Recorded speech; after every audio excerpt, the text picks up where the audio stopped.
Hello बच्चों, welcome to the learning hub. Learning hub में आप सभी का स्वागत है। तो आज का लेक्चर है क्लास 11 की केमिस्ट्री का। और क्लास 11 की केमिस्ट्री में आपका जो चैप्टर नंबर 1 है that is some basic concept of chemistry. Some basic concept of chemistry. इसमें हम केमिस्ट्री का कुछ बेस जानेंगे, बेस को समझेंगे। कई सारी चीजें हैं इसमें डिस्कस करने के लिए। सबसे पहला टॉपिक हमें जो इस चैप्टर में पढ़ना है वो है आपका हिस्टोरिकल बैकग्राउंड। अब किसी भी चैप्टर को पढ़ने से पहले उसका थोड़ा बैकग्राउंड लेना जरूरी होता है, उसका हमें बेस बनाना जरूरी होता है, तभी हमें आगे की चीजें समझ में आएंगी। तो हिस्टोरिकल बैकग्राउंड देखेंगे हम केमिस्ट्री का। इसमें समझेंगे कि कैसे केमिस्ट्री का एवोल्यूशन हुआ, क्या पुराने टाइम में भी केमिस्ट्री के बारे में बात की जाती थी या ये मॉडर्न सब्जेक्ट है, मॉडर्न डे सब्जेक्ट है, इसको डिस्कस करेंगे। इसके बाद हम बात करेंगे मैटर के बारे में। मैटर के बाद हम कुछ देखेंगे लॉज को, laws of chemical combination. Matter के बाद हम देखेंगे कि अगर कई तरह के मैटर आपस में मिलकर रिएक्शन करते हैं तो वो रिएक्शन सर्टेन लॉ को फॉलो करती है। वो किस तरह के लॉ है, कुछ 7 लॉ हैं, उनको हम डिस्कस करेंगे। लॉ के बाद हम पढ़ेंगे इसमें आपका एटॉमिक नंबर, एटॉमिक वेट,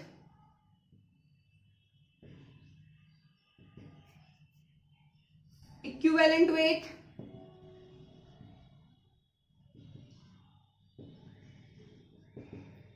इसके बाद मोल फ्रैक्शन,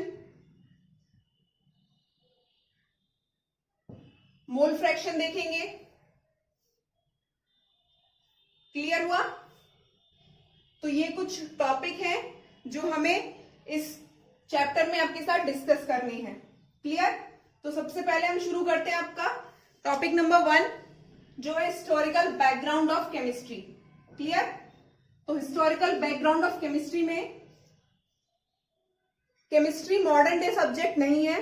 सबसे पहली बात तो ये, मतलब केमिस्ट्री के बारे में बात आपकी पुराने टाइम से करते हुए आ रहे थे। इंडिया की अगर हम स्पेसिफिकली बात करें तो 1800 ईस्वी में या 1800 बीसी में इंडिया में एक साइंटिस्ट भी कहा जा सकता है, उन्हें फिलोसोफर भी कहा जा सकता है,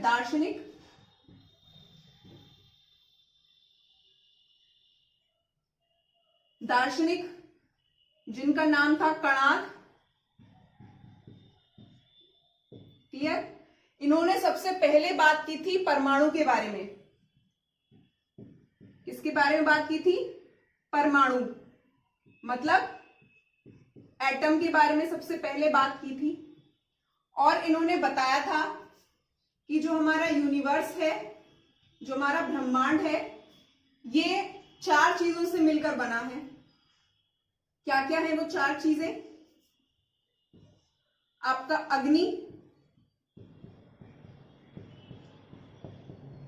फायर, वायु, एयर, इसके बाद जल, वाटर, और लास्ट पृथ्वी यानी कि आपकी अर्थ। यूनिवर्स इन 4 चीजों से मिलकर बना है, ये बात कही थी आपकी कणाद ने। सबसे पहले 1800 ईस्वी में 1800 बीसी में बात की थी परमाणु के बारे में। इनके बाद एक साइंटिस्ट आए 1809 में, 1808 या कहीं कहीं आपको 9 भी दिखेगा। क्लियर? जिनका नाम था जॉन डाल्टन। यहां से शुरू हुई आपकी मॉडर्न डे केमिस्ट्री। ठीक? तो जॉन डाल्टन ने एक थ्योरी दी थी, डाल्टन्स एटॉमिक थ्योरी। इनकी जो थ्योरी थी वो कणाद के कॉन्सेप्ट से बहुत ज्यादा इंस्पायर थी। मतलब इन्होंने भी कहा था कि जो परमाणु है वो आपकी सबसे स्मॉलेस्ट यूनिट है किसी भी मैटर की, और इसको सब पार्टिकल्स में डिवाइड नहीं किया जा सकता। समझ में आया? जॉन डाल्टन के बाद एक साइंटिस्ट आए 1896 में, जिनका नाम था जे थॉमसन। इन्होंने बात की थी आपकी सब पार्टिकल्स के बारे में। मतलब आपका जो एटम है, ये जो एटम की बात की जा रही थी अब तक जॉन डाल्टन के टाइम तक, इन्होंने कहा कि जो एटम है आपका वो आपका सब पार्टिकल्स में भी डिवाइड हो सकता है। मतलब एटम्स की भी छोटी यूनिट हो सकती हैं। तो उन्होंने सब पार्टिकल्स के बारे में बात की थी। इन्होंने बात की थी आपकी इलेक्ट्रॉन और प्रोटॉन के बारे में। क्लियर? मतलब जो एटम है आपका, यहां साइड से समझिए, ये जो एटम है ये आपका किन चीजों से मिलकर बना है? आपका इलेक्ट्रॉन से और प्रोटॉन से। ये बात की थी आपकी जे थॉमसन ने। क्लियर हुआ? जे थॉमसन के बाद साइंटिस्ट आए 1932 में, जिनका नाम था चैडविक। चैडविक ने किया था आपका गोल्ड प्लेट एक्सपेरिमेंट। एक बड़ी सी गोल्ड प्लेट ली थी, उस पर अल्फा पार्टिकल्स की बॉम्बार्डिंग कराई गई थी, अल्फा पार्टिकल्स को गिराया गया था, और वहां पर भी एक नया सब पार्टिकल हमारे पास निकल कर आया था। तो इनका जो एक्सपेरिमेंट का नाम है, पहले वो समझिए, गोल्ड प्लेट एक्सपेरिमेंट। हर एक चीज को डिस्कस करेंगे हम आपके साथ। यहाँ पर डाल्टन की एटॉमिक थ्योरी भी देखेंगे, इलेक्ट्रॉन और प्रोटॉन की डिस्कवरी, और गोल्ड प्लेट एक्सपेरिमेंट को भी समझेंगे। ये सब नेक्स्ट चैप्टर की है, स्ट्रक्चर ऑफ एटम में आएगा ये सारा।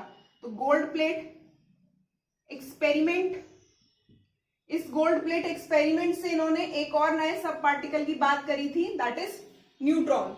न्यूट्रॉन, ठीक। तो एटम आपका कितने सब पार्टिकल से मिलकर बना है? आपका 3, इलेक्ट्रॉन, प्रोटॉन और न्यूट्रॉन। क्लियर हुआ? ये हुई 1932 तक की बात। 1932 एक और साइंटिस्ट थे 1913 में, नील बोर। इन्होंने भी एटम के ऊपर बात की थी। इनकी एक्सपेरिमेंट का नाम था, इनकी थ्योरी थी Bohr's atomic theory.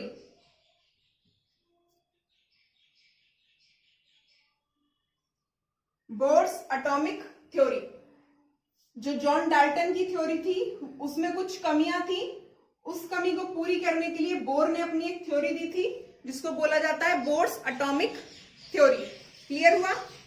Bohr's atomic theory के बाद 1909 में एक साइंटिस्ट थे,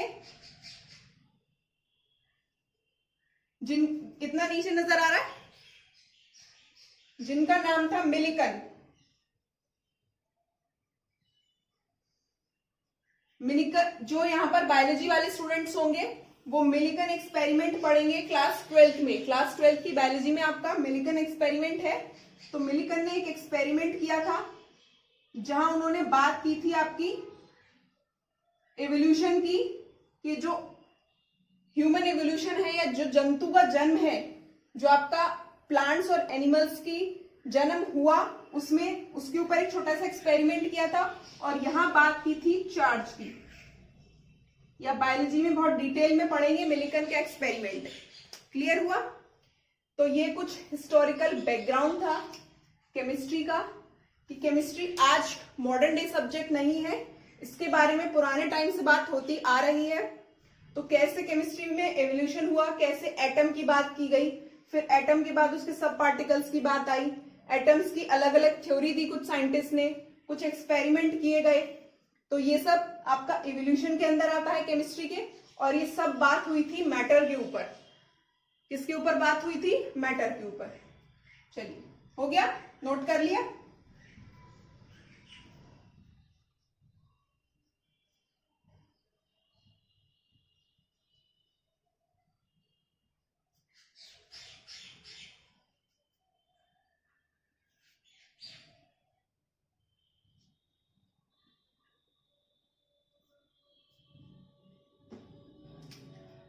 अब बात करते हैं हम अपने मैटर की। तो मैटर की बात शुरू करने से पहले हम समझते हैं यूनिवर्स, ब्रह्मांड। जो आपका यूनिवर्स है, जहां हम रहते हैं, हम यूनिवर्स के एक बहुत छोटे से पार्ट में रहते हैं, पहली बात ये। अब ये जो यूनिवर्स है, ये दो चीजों से मिलकर बना है आपका। जो प्रणव ने बात करी थी वहीं से शुरू करते हैं हम आपकी आज की केमिस्ट्री को, कि उन्होंने कहा था कि यूनिवर्स आपका चार चीजों से मिलकर बना है। यही समझाया था, फायर, वाटर, एयर और अर्थ। ये चार चीजों से मिलकर बना था, ऐसा प्रणव ने कहा था। पर जब एक्सपेरिमेंट किए गए, यूनिवर्स को खोजा गया, तो उसमें पाया कि जो यूनिवर्स है वो आपका दो चीजों से मिलकर बना है। क्या क्या है वो दो चीजें? एक तो है आपका मैटर, एक है आपका मैटर, मैटर भी बहुत सारे पार्ट्स में डिवाइडेड है। और दूसरा है आपका एनर्जी, दूसरा है आपका एनर्जी। क्लियर? केमिस्ट्री में हम मैटर की बात करेंगे, और जब आप फिजिक्स पढ़ेंगे तो वहां बात की जाएगी आपसे अलग अलग टाइप की एनर्जी की, पोटेंशियल एनर्जी, काइनेटिक एनर्जी, बहुत सारी तरह तरह की एनर्जी है। तो वहां हम बात करेंगे एनर्जी की। लेकिन केमिस्ट्री पढ़नी है तो उसके लिए हम सिर्फ बात करेंगे यहां पर आपका मैटर की। मैटर में भी दो पार्ट में डिवाइड है आपका मैटर। एक है इसका फिजिकल स्टेट, भौतिक अवस्था, हिंदी वालों के लिए।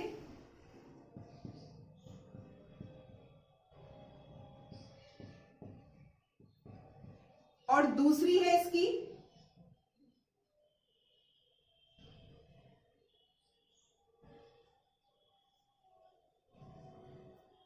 फिजिकल स्टेट, और दूसरा है इसका केमिकल स्टेट, या जिसको बोला जाता है रासायनिक अवस्था।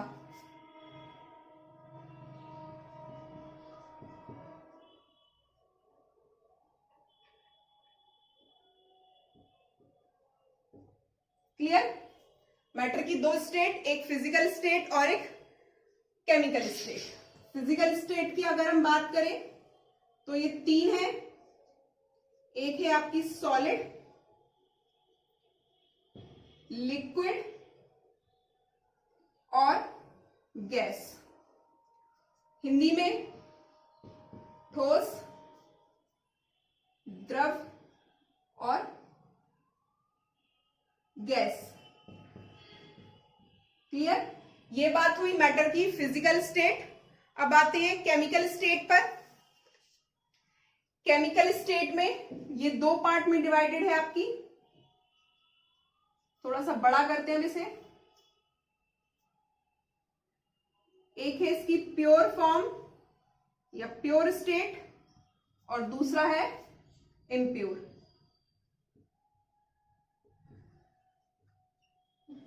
लास्ट तक दिख रहा है? प्योर और इम्प्योर। ये बात हुई केमिकल स्टेट की। अब प्योर में भी दो चीजें हैं। एक है आपका, एक सेकेंड,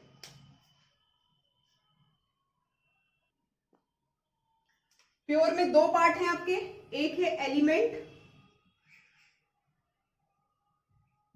दूसरा है कंपाउंड। एक है एलिमेंट, दूसरा है कंपाउंड। एलिमेंट भी आपके फिर सब डिवाइडेड है। मेटल, धातु, नॉन मेटल, अधातु और मेटलॉइड्स, उपधातु। एलिमेंट, मेटल, नॉन मेटल और मेटलॉइड्स। ठीक, अब आते हैं कंपाउंड पर।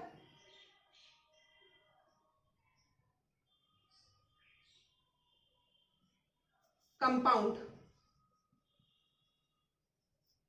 कंपाउंड आपके दो टाइप के हैं इसमें। एक है ऑर्गेनिक कंपाउंड्स, ऑर्गेनिक कंपाउंड्स, और दूसरे हैं आपके इनऑर्गेनिक कंपाउंड्स। हिंदी वाले लिखे कार्बनिक यौगिक और अकार्बनिक यौगिक। ठीक, प्योर फॉर्म समझ में आया, प्योर स्टेट। अब आते हैं इम्प्योर पर। इम्प्योर आपकी अगेन 2 टाइप्स में डिवाइडेड है। एक है होमोजेनस और दूसरा है आपका हेट्रोजेनस। होमोजेनस और हेट्रोजेनस, समान मिश्रण और विषमान मिश्रण। तो यूनिवर्स आपका 2 चीजों से मिलकर बना है, एक है आपका मैटर और एक है एनर्जी। केमिस्ट्री में हम बात करेंगे मैटर की।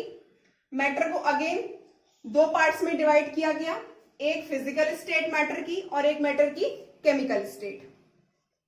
फिजिकल स्टेट की अगर हम बात करें तो सॉलिड, लिक्विड और गैस, ठोस, द्रव और गैस। केमिकल स्टेट में 2 टाइप है इसके, एक प्योर स्टेट है और एक इम्प्योर स्टेट है। प्योर स्टेट में आपके मिलते हैं एलिमेंट्स और कंपाउंड्स, इम्प्योर स्टेट में मिलते हैं आपके होमोजेनस और हेट्रोजेनस कंपाउंड्स। एलिमेंट्स की बात करें तो एलिमेंट्स 3 टाइप के होते हैं आपके। पीरियोडिक टेबल अगर आप देखोगे, ये इसी तरह की कुछ आपकी पीरियोडिक टेबल होती है। तो पहले क्या आते हैं इसमें, मेटल्स, बीच में आते हैं मेटल, नॉन मेटल, और यहां आपके एक स्टेयर लाइक स्ट्रक्चर बनाते हैं यहाँ पर कुछ एलिमेंट्स, वो होते हैं आपके मेटलॉइड्स। मेटलॉइड मतलब जिसमें नॉन मेटल प्रॉपर्टीज भी हो और मेटालिक प्रॉपर्टीज भी हो। ठीक, और आपका कंपाउंड्स आपके 2 टाइप के, एक ऑर्गेनिक कंपाउंड्स और एक इनऑर्गेनिक कंपाउंड्स। अब आपको करना क्या है इससे आगे, आपको सॉलिड, लिक्विड, गैस तीनों की प्रॉपर्टीज लिखनी है। छोटी क्लासेस में आपने 9th 10th में पढ़ा होगा। सॉलिड, लिक्विड, गैस की बेसिक प्रॉपर्टीज लिखनी है। उसके बाद आपको एलिमेंट और कंपाउंड के बारे में लिखना है। एलिमेंट क्या होता है, कंपाउंड क्या होता है। एलिमेंट में आपको मेटल, नॉन मेटल और मेटलॉइड्स तीनों के बारे में लिखना है। कंपाउंड में ऑर्गेनिक कंपाउंड और इनऑर्गेनिक कंपाउंड के बारे में लिखना है। ये सब कुछ बेसिक चीज है, 9th 10th की केमिस्ट्री में दिया हुआ है, इसीलिए मैं यहां ये चीजें डिस्कस नहीं करूंगी। इम्प्योर स्टेट की अगर हम बात करें तो हेट्रोजेनस, होमोजेनस और हेट्रोजेनस दोनों के बारे में आपको थोड़ा थोड़ा लिखना है विद, और ये सारा कुछ लिखने के बाद भी आपको इसमें हर एक में एग्जाम्पल जरूर से देने हैं कि मेटल का एग्जाम्पल आपका आयरन हो गया, कॉपर हो गया, सिल्वर, गोल्ड। नॉन मेटल में एग्जाम्पल दीजिए, मेटलॉइड्स के एग्जाम्पल दीजिए, जर्मेनियम, सिलिकॉन। ठीक, ऑर्गेनिक कंपाउंड्स के एग्जाम्पल दीजिए, इनऑर्गेनिक कंपाउंड्स के एग्जाम्पल दीजिए। तो ये सारा लिखने के साथ साथ आपको इसके एग्जाम्पल भी देने हैं। क्लियर हुआ। अब हम आते हैं अब अपने लॉस पर, एक एक करके लॉस को डिस्कस करते हैं। तो हेडिंग डालिए laws of chemical combination. Laws of chemical combination,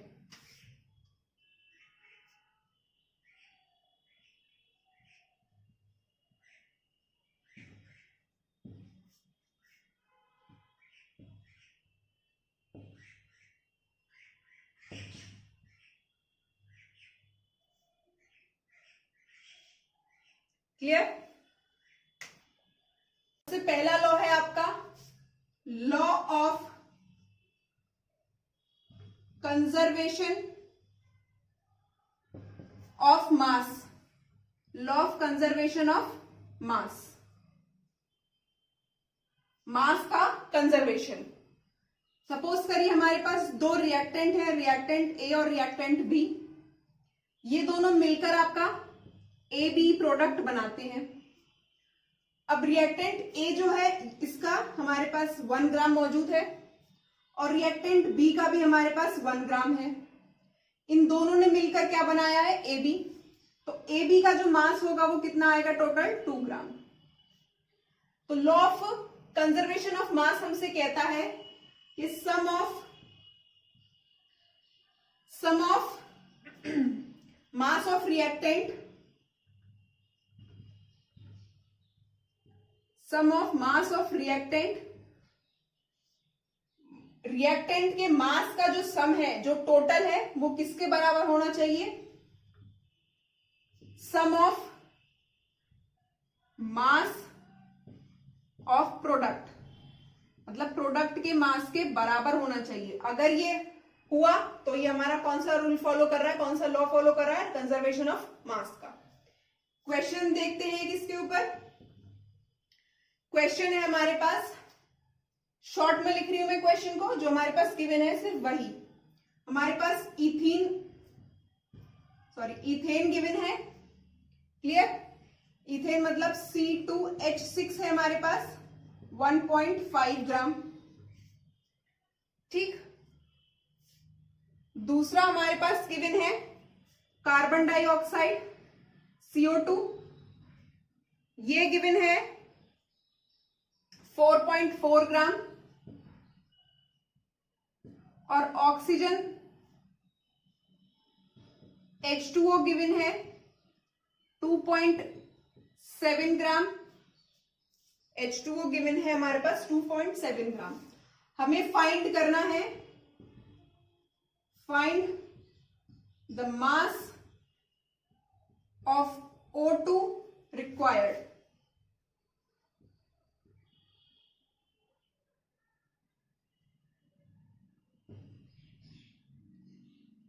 ये क्वेश्चन हमसे कह रहा है कि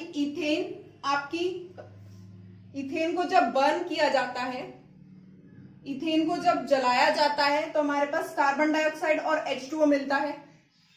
अब इथेन को बर्न करने के लिए, किसी भी चीज को जलाने के लिए हमें किसकी आवश्यकता होती है, किसकी नीड होती है, आपकी ऑक्सीजन की। रिएक्शन लिखेंगे हम इसमें सबसे पहले कि C2H6 को हमने बर्न किया, जलाया, और जलाने पर हमें दो चीजें मिली, कार्बन डाइऑक्साइड मिला और H2O मिला, यही दो चीजें मिली। रिएक्शन को बैलेंस करो जरा, यहां पर कार्बन के कितने हैं, 2, यहां कार्बन के आपके पास कितने मौजूद हैं, 1। कार्बन बैलेंस, हाइड्रोजन के यहां 6 हैं, यहां कितने हैं, 2, 3 लगा दिया। ऑक्सीजन के 2 2 जा 4 और 4 2 2 जा 4 हो जाएगा। कार्बन, हाइड्रोजन, यहां अगर 2 लगा दिया जाए तो 2 2 जा 4, और यहां भी अगर हम 4 कर दें। कार्बन बैलेंस, हाइड्रोजन 6 2 जा 12, 3 2 जा 6, यहां भी हाइड्रोजन बढ़ा दो, यहां कर दो आप 6 हाइड्रोजन। ऑक्सीजन 4 2 जा 8, 8 और 6 हो गया बैलेंस रिएक्शन। अब हमारे पास गिवन क्या है, इथेन का मास, कार्बन डाइऑक्साइड का मास और हाइड्रोजन H2O का मास। हमें क्या निकालना है, ऑक्सीजन। अगर ऑक्सीजन और इथेन का मास जो निकल कर आएगा, उसमें अगर हम इथेन का मास को ऐड कर दें तो वो हमारे पास इक्वल आना चाहिए कार्बन डाइऑक्साइड और H2O के मास के। यही है कि sum of mass of reactant, ये रिएक्टेंट है, is equals to sum of mass of product. Product ये है तो इनके मास के बराबर आना चाहिए, तो वहां फॉलो हो जाएगा हमारा लॉ ऑफ कंजर्वेशन ऑफ मास। निकालते हैं। अब क्या करना है इसमें, हमें ऑक्सीजन का मास निकालने के लिए क्या करना है, देखिए, number of moles of C2H6, number of moles of C2H6 निकालेंगे सबसे पहले। नंबर ऑफ मोल्स किसके बराबर होते हैं, आपके मास अपॉन मोलर मास के, मास अपॉन मोलर मास। इस फॉर्मूले को तो बिल्कुल रट लेना, बहुत जगह इस्तेमाल होगा। मास हमारे पास कितना गिवन है, इथेन का 1.5। मोलर मास निकालो जरा, C2H6 का मोलर मास,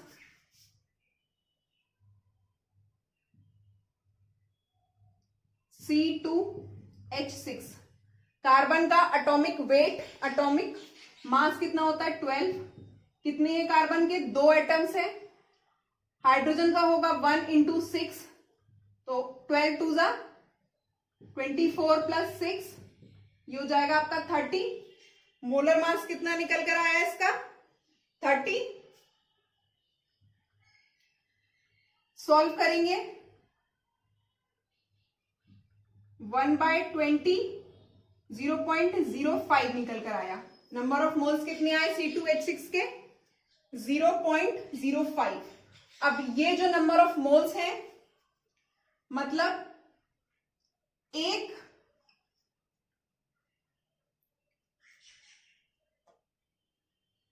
अब रिएक्शन हमसे क्या कह रहा है कि इथेन के 2 मोल्स, ये कितने हैं? 1 मोल का है। ये जो आपके 2, 7, 4, 6 ये क्या है? मोल्स हैं।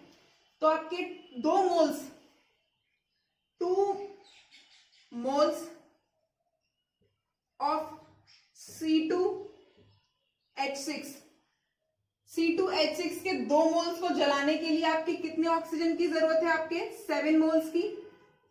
7 मोल्स ऑफ ऑक्सीजन बराबर है, मतलब इथेन के आपके 2 मोल्स किसके बराबर है? आपके कार्बन ऑक्सीजन के 7 मोल्स के। इतना नीचे तक नजर आ रहा है? ठीक है, अब यहां साइड से सॉल्व कर देते हैं हम इसे। तो 1 मोल ऑफ C2H6 के लिए कितनी रिक्वायरमेंट होगी? नंबर ऑफ मोल्स की ऑक्सीजन के 7/2। कितने की जरूरत होगी? 7/2 की। और हमारे पास दिए कितने हैं यहां पर? कितना है? कितना निकल कर आया था? 0.05। इसको हम 1/2 के फॉर्म में लिखते हैं। तो 7/2 इंटू 1/20 ये होगा 7/40। 7/40 ऑफ ऑक्सीजन, मतलब 0.05 ऑफ C2H6 किसके बराबर है? आपका 7/40 of oxygen. 7/40 of oxygen. Clear हुआ इतना?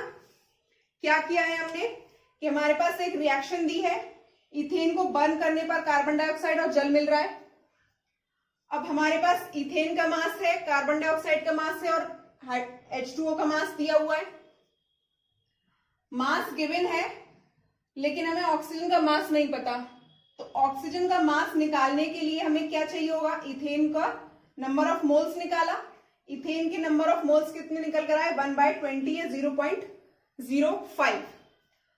अब यहां पर 2 mole of ethane, 2 mole of ethane किसके बराबर है? आपके 7 मोल ऑफ ऑक्सीजन के। मतलब इथेन के 2 मोल्स को जलाने के लिए हमें कितने मोल्स ऑफ ऑक्सीजन चाहिए? आपकी 7 मोल्स। ठीक, तो 2 moles of C2H6 is equals to 7 moles of oxygen. और 1 मोल पर कितना होगा? 7/2। और एक्चुअल में मोल कितने हैं इसके? 1/20 या 0.05। तो 0.05 of moles of C2H6 is equals to 7/40 of O2। इतना क्लियर हुआ? 7/40 ऑफ O2। अब ये ऊपर से रब कर देते हैं, इस क्वेश्चन को सॉल्व करेंगे।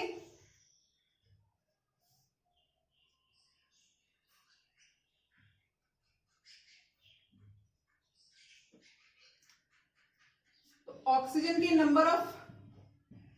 Number of moles of oxygen, ये किसके बराबर होगा? अब ये इसका mass upon molar mass, mass upon molar mass. तो number of moles of oxygen कितना है यहां पर? 7/40। ऑक्सीजन का मास हमें निकालना ही है। मोलर मास कितना होता है ऑक्सीजन का? ऑक्सीजन O2, ऑक्सीजन का एटॉमिक वेट कितना होगा आपका? ऑक्सीजन का एटॉमिक वेट होता है 16 इंटू 2 इज इक्वल्स टू 32। तो ये आया 32। तो mass is equals to 7 into 32/40। 7 into 32/40। इसको सॉल्व करेंगे तो यहां आएगा 5.6 ग्राम। ठीक, अब हमें चेक करना है लॉ ऑफ कंजर्वेशन ऑफ मास को। तो यहां देखो, ऑक्सीजन का पहले देखते हैं, इथेन का कितना है? 1.5 ग्राम। 1.5 ग्राम प्लस ऑक्सीजन का कितना निकल कर आया? 5.6। ये इक्वल होना चाहिए रिएक्टेंट के 4.4 प्लस 2.7। ऐड करो जरा इसे, 5 6 7 7.1 ग्राम ये है रिएक्टेंट का, और प्रोडक्ट का देखो ये भी आया 7.1 ग्राम। मतलब ये जो रिएक्शन है आपके सामने, ये रिएक्शन आपका कौन सा लॉ फॉलो कर रही है? लॉ ऑफ कंजर्वेशन ऑफ मास को। ये हुआ हमारा फर्स्ट लॉ, नोट करिए इसे। नेक्स्ट आते हैं second law.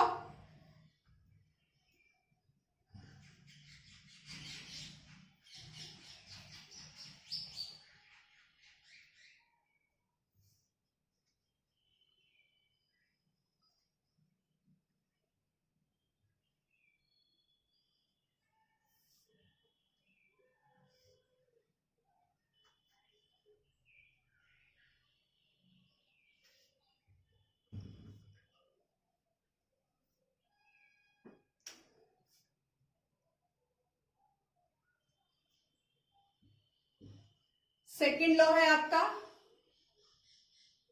Law of definite proportion.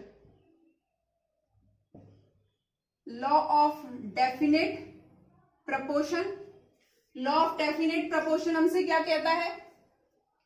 Example से समझते हैं इसको भी, कि हमारे पास वाटर है 3 टाइप का।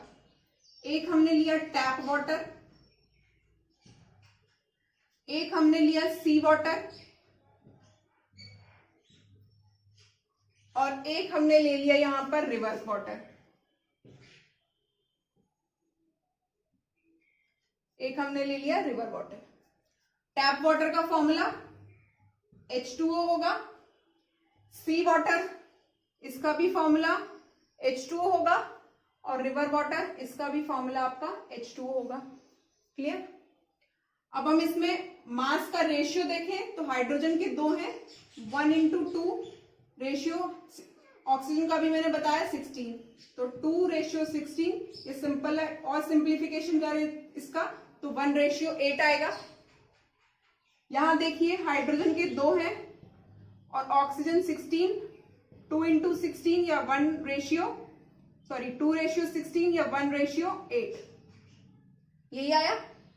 रिवर्ड वाटर 1:2:16, तो 2:16 या 1:8, यही आएगा।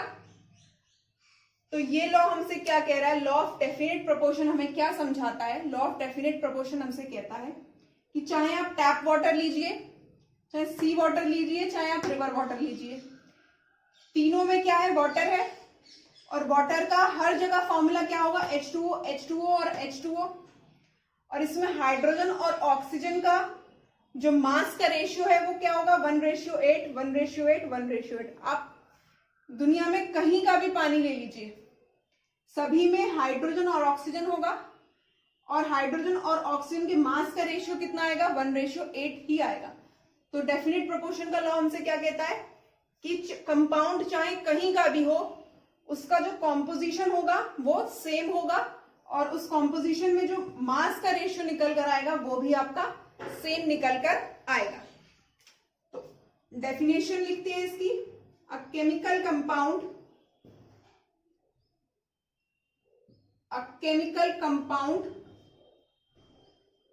no matter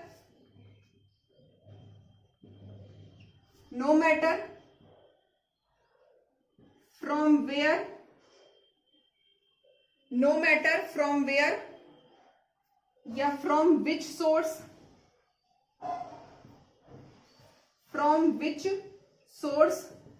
it has been obtained, it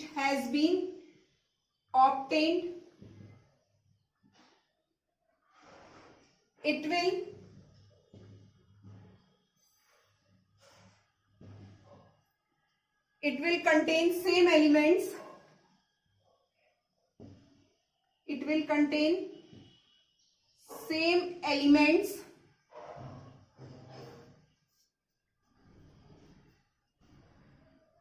combined together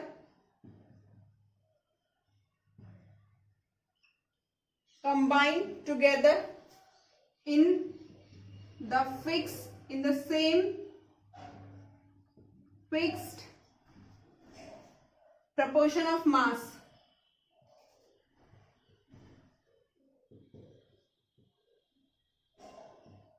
clear हुआ? नोट करें, फिर एक क्वेश्चन देखेंगे इसका भी। क्वेश्चन देखते हैं इसका।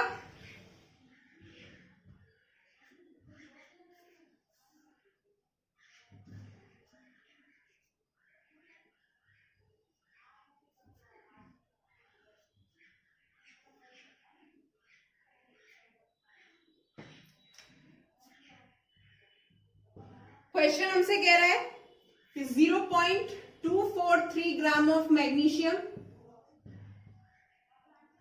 0.243 gram of magnesium on burning gives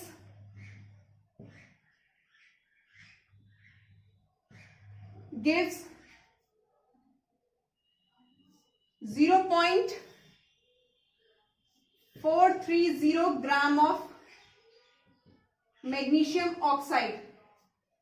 2.43 gram magnesium है हमारे पास, उसको जब हमने बर्न किया तो हमारे पास मैग्नीशियम ऑक्साइड आया 0.4030 ग्राम। ये एक्सपेरिमेंट 1। एक्सपेरिमेंट 2 में क्या किया?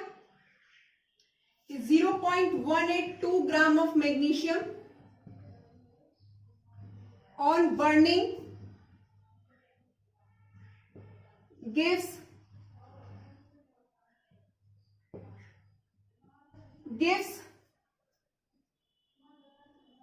0.302 ग्राम ऑफ मैग्नीशियम ऑक्साइड।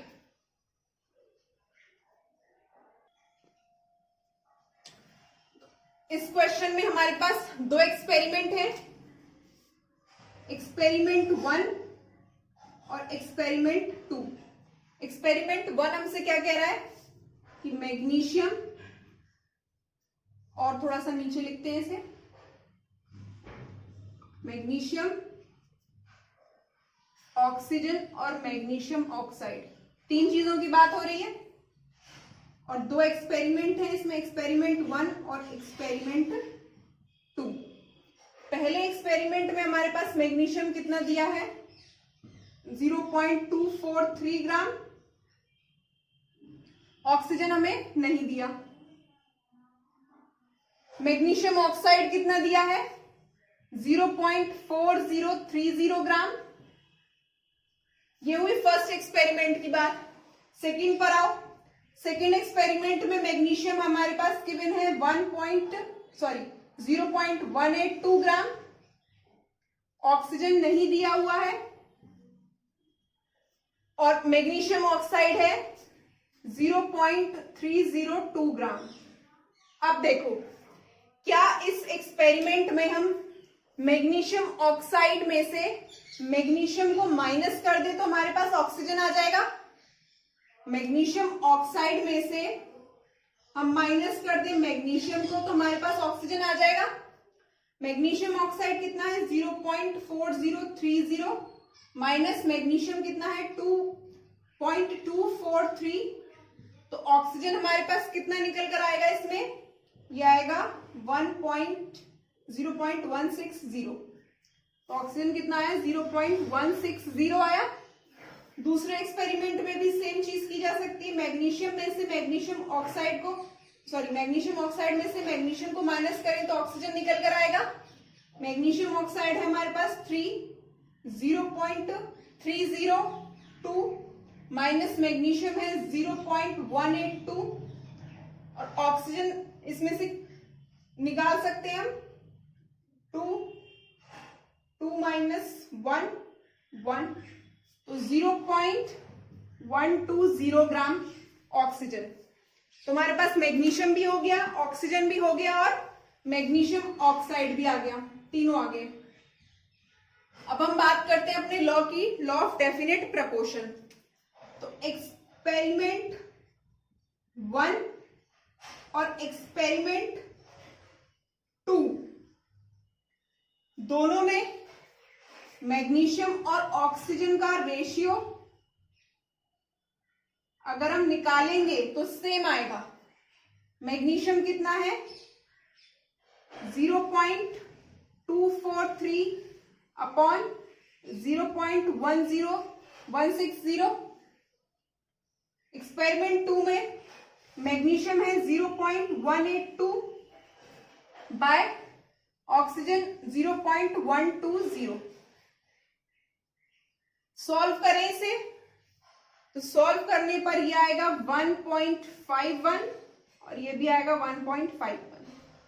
दोनों सेम आए, मतलब 3/2 का रेशियो, और ये भी कितना है 3/2 का रेशियो। तो लॉ ऑफ डेफिनेट प्रोपोर्शन से हमने क्या देखा कि एक्सपेरिमेंट 1 और एक्सपेरिमेंट 2 में दोनों में ही मैग्नीशियम ऑक्सीजन और मैग्नीशियम ऑक्साइड का जो ग्राम परसेंटेज था, जो ग्राम में वैल्यू थी, वो डिफरेंट थी। लेकिन जब हमने इसका रेशियो निकाला, इसका प्रपोर्शन निकाला, तो ये प्रपोर्शन डेफिनेट आया। तो मैग्नीशियम ऑक्साइड में हमेशा मैग्नीशियम और ऑक्सीजन का जो रेशियो रहेगा वो 3:2 ही आएगा, चाहे वो किसी भी तरह का एक्सपेरिमेंट हो, कहीं भी एक्सपेरिमेंट वो किया गया हो। ठीक, ये हुआ हमारा दूसरा लॉ ऑफ डेफिनेट प्रोपोर्शन। तो आज का लेक्चर यही खत्म करते हैं। बाकी के इसके कुछ 4 या 5 लॉज और बचते हैं, उसको हम नेक्स्ट वीडियो में कवर करेंगे।